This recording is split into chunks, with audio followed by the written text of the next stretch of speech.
Hello students, we are continuing MCQ based on case scenario. So in this lecture we will discuss a case scenario based on equity valuation using income statement. So let us see that how this case scenario. So we are given that PQ Limited had diversified into financial consultancy business. So one of its clients wants to ascertain true value equity share of Bharat Gas Limited (BGL). So whose financial data for current year ending 31st March is given as follows. तो आपने एक consultancy financial consultancy का business start किया है company ने, तो अब अपने क्लाइंट के लिए शेयर की वैल्यू कैलकुलेट करनी है। उसके लिए आपको डाटा दिया है इस कंपनी का।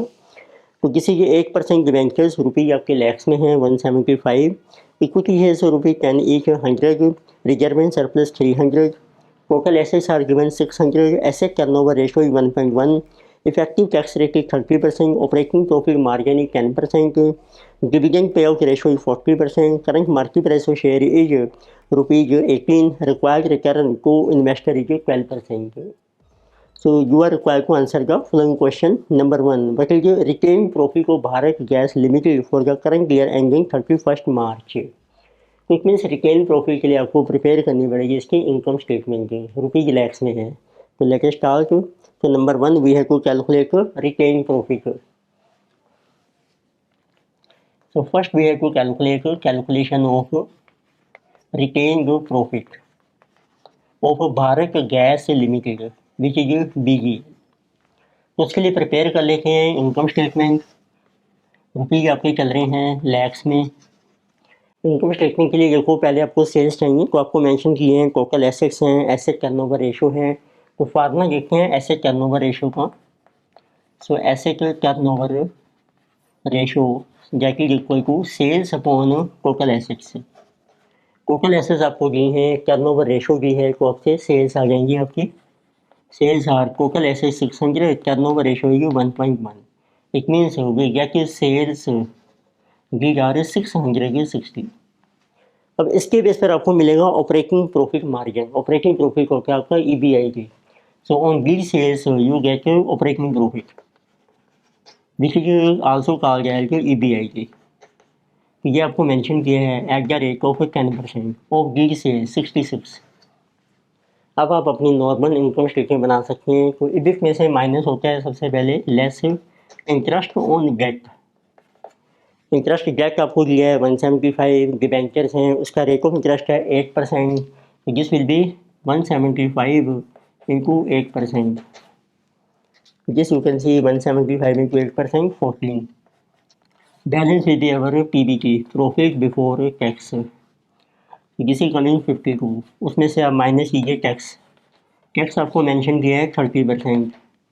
तो किसी जो 52 into 30% 15.6 balance is profit after tax.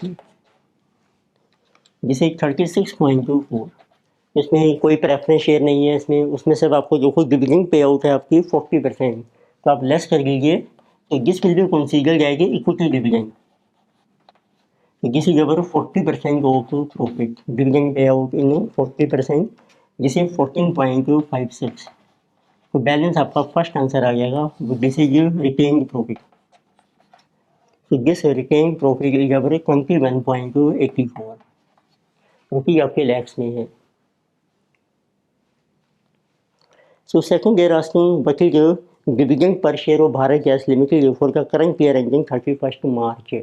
अब आपने कैलकुलेट करना है व्हाट इज अवर डिविडेंड पर शेयर, सेकंड ऑप्शन। तो this is what is it mean this is current dividend पर शेयर। तो जिसको हम कह सकते हैं डी नोट आल्सो। तो उसका फार्मूला है टोटल डिविडेंड आपको मेंशन किए हैं जो आपने पे किया है, उसको आप डिवाइड कर दीजिए नंबर ऑफ इक्विटी शेयर से। तो total dividend is 14.56। Number of shares आपको दिए हैं, इक्विटी शेयर कैपिटल है ₹100 lakhs of ₹10 each, it means 10 lakh shares आ जाएंगे। तो dividend per share is ₹1.456। Income statement में ही मेंशन कर रखे हैं डिविडेंड पर share, which is D naught. This is 1.456.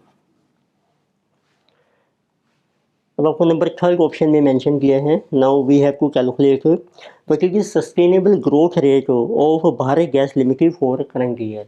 आपको कैलकुलेट करनी है ग्रोथ रेट कितनी है। तो number third point is what is sustainable growth rate SGR। देखो इसका फार्मूला होता है, ग्रोथ रेट हम स्मॉल g से भी डिनोट करते हैं। Sustainable growth rate get is equal to what is retention ratio, means कितना प्रॉफिट हम रिटेन कर रहे हैं, जिसकी कहा retention ratio, into return on equity कितनी है आपकी ROE। रिटेंशन को हम शो करते हैं स्मॉल b से इनटू ROE। तो अब देखिए रिटेंशन कितनी है आपकी, ये है 1 minus dividend pay out ratio DP ratio. तो DP रेशो है आपकी 1 माइनस 40%, सो रिटेंशन इज 60%। अब आप कैलकुलेट कीजिए ROE, रिटर्न ऑन इक्विटी। तो ROE का जो फार्मूला बन जाएगा कि आपका कितना प्रॉफिट है, आपको लेना है profit after tax, means profit for equity divided by total equity times 100। तो प्रॉफिट इज ओवर 36.4। अब इसमें टोटल इक्विटी में आ जाएगा आपका share capital plus reserve surplus किसी becoming total 400। So equity is 400 times 100। तो this will be our ROE। जैसे 36.4 डिवाइडेड बाय 4, 9.1%, ये आपकी आ गई ROE। Now you can calculate sustainable growth rate, जिसको हम स्मॉल g से शो करते हैं। रिटेंशन है आपकी 60% into 9.1% is our ROE। So growth is 5.46% is our growth. This is our number third point, what is sustainable growth. Next fourth point है asking what is fair price of share of BEL limited as at present. अब आपको fair value calculate करनी है share की। So this is fourth point. So what is your fair value of share। तो आप देखिए उसके लिए कौन सा मॉडल आपका अप्लाई हो जाएगा। डिविडेंड है आपके पास, ग्रोथ आपने कैलकुलेट की है तो इतनी कांस्टेंट रहेगी। सो कांस्टेंट ग्रोथ मॉडल ही एप्लीकेबल है। बन जाएगा आपका V0 into D0 into 1 plus growth upon K minus growth. तो करंट डिविडेंड है आपका 1.456, उसमें ग्रोथ है आपकी 5.46 है, 1.0546 है। ये आपको दी है रिक्वायर्ड रिटर्न इज गिवन, जिसे जो 12% 0.12 माइनस 0.0546।